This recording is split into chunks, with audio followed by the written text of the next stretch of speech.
Hello, David Harper here of the Bionic Turtle. Welcome to a brief tutorial on what is value at risk. I get this question a lot as I teach the FRM curriculum. Value at risk is very much at the heart of the FRM curriculum, despite all of its shortcomings, which lately have been well publicized. What I'd like to do today is just introduce you to a very basic flavor of value at risk.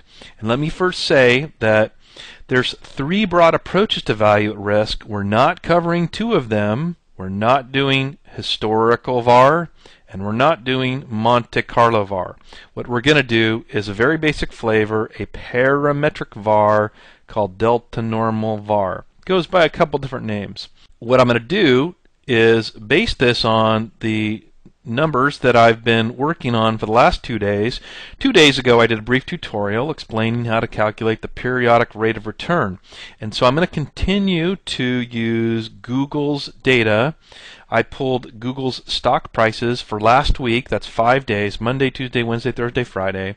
And 2 days ago I showed you how to calculate the periodic rate of return, daily rate of return.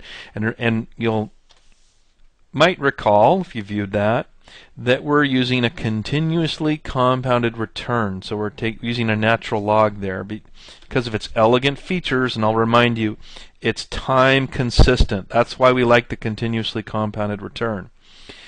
Okay, and then yesterday I showed in about 10 minutes how to use those periodic returns to calculate daily volatility, and I discovered that for that 5 days period, Google's daily volatility was about 1.1%, and you'll recall I emphasized it's a ridiculously short sample, 5 days.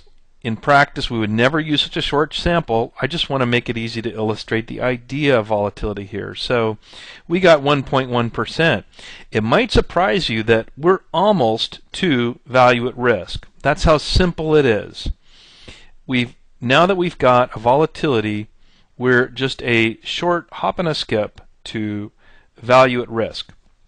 What do I mean? Well, what I mean is we're doing parametric value at risk.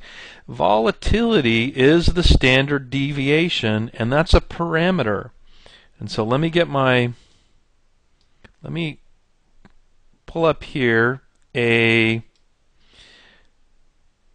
plot of what we could call the normal bell curve, or the normal distribution. This is a density plot, or a probability density function of the normal distribution. So I'm sure you've seen this before.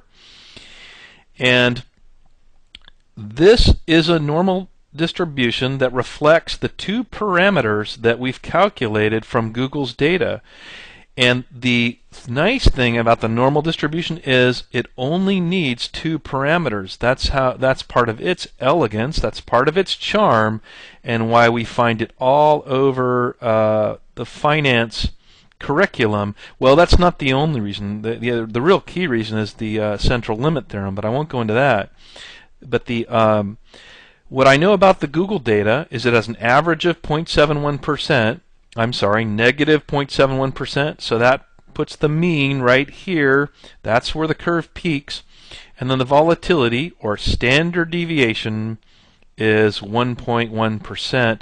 That is the so-called second moment, or a measure of dispersion. And so this plot does reflect a standard deviation of 1.1%. So that's a measure of its dispersion.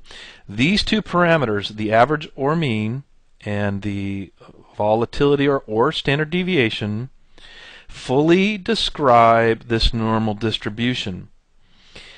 So that's a double-edged sword, though, because on the one hand, consider how elegant that is. I only need those two pieces of data to make my distributional assumption. The other side of the coin on that is, well, I've made a simplification that I know right out of the box is not realistic about the returns. Now, what is VaR? Well, for percentage VaR, it's very simple. Value at risk is the worst expected loss over some selected time period with some selected confidence. And so it turns out to be, if we're talking in percentage terms, very simple. It's simply our critical Z multiplied by the standard deviation, because the critical Z is a multiplier that scales the standard deviation to reflect the confidence that we have chosen, and that's a user decision.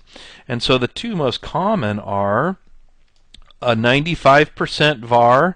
We could also call that a 5%. So because we could say 95% confidence is the same as 5% significance. And the other more common one is a 99% confidence VaR. And so if I just look at the let me just take the 95% VaR. All that says is it is the standard deviation of the returns multiplied by the critical Z that reflects a 95% confidence. And so to show you that, what I mean by that graphically, I'm going to tuck it here in the corner. What we mean by that graphically is that if we say 95% VaR, we want, if this is the distribution that reflects our assumption about the distribution of returns, we want to identify the point here on the curve such that 95% of the area is to the right and 5% is to the left, because that means if we get that point right, that means that in only 5% of the cases would our losses exceed that level. So that's what a VaR is. If we say 99%, we're saying 99% of the time the losses are going to be over here to the right, and only 1% will the losses exceed that number. So note an important shortcoming. It doesn't say anything about the magnitude of those extreme losses beyond the VaR. VaR says nothing about losses in excess of VaR. So that's what we want. And if because we know the properties of the normal distribution, it's very easy to say, well, 95% falls exactly 1.645 standard deviations to the left of mean, and 99% falls 2.33 standard deviations to left of mean. So if I go back here in Excel, that would be a norm SINV function, and I could say 5%. That gives me the critical value that corresponds to 5% or 95%. And then I simply multiply the volatility by that critical value that corresponds to 95% confidence, and I'll put that into percentage terms, and I get my 95% VaR is negative 1.8%. So to say that again, if the volatility or standard deviation is 1.1%, then I have 95% confidence that my worst loss won't exceed negative 1.8%, which is 1.1% multiplied by my critical values. That's why I like to say that VaR, this parametric VaR, is nothing but the standard deviation scaled. And that scaling is just a function of the two decisions we make. What's the time period and what's the confidence?